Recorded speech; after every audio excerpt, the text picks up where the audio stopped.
Last fall, the crew of the USS Abraham Lincoln left San Diego, California on what was scheduled to be a normal deployment. Those deployments are typically 6 months in length.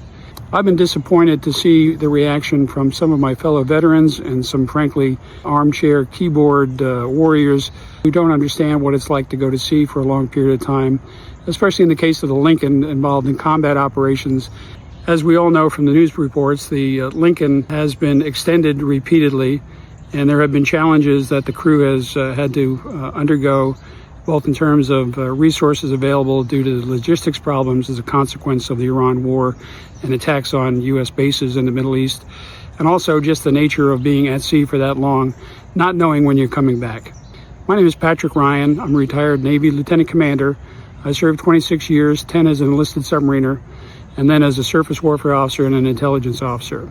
And I can understand what it is to go to sea for long periods of time, not knowing when you're coming back, especially during the Cold War when we had missions where we never knew what the outcome was going to be in terms of the duration, and that was the hardest part. There are no days off, there's no slack time. You're working 24 hours a day. The crew is to fly aircraft and participate in the operations against Iran. So they're working hard, they're doing everything that's been asked of them, and they're stuck out there not knowing when they're coming back.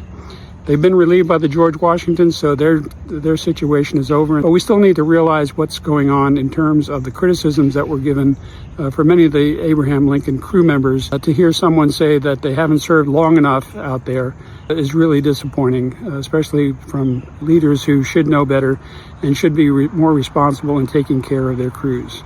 I would just ask that people understand what's going on the Lincoln, and we find out more as the ship comes back and the crew members are able to talk. Remember, they're out there doing what the country asked them to do.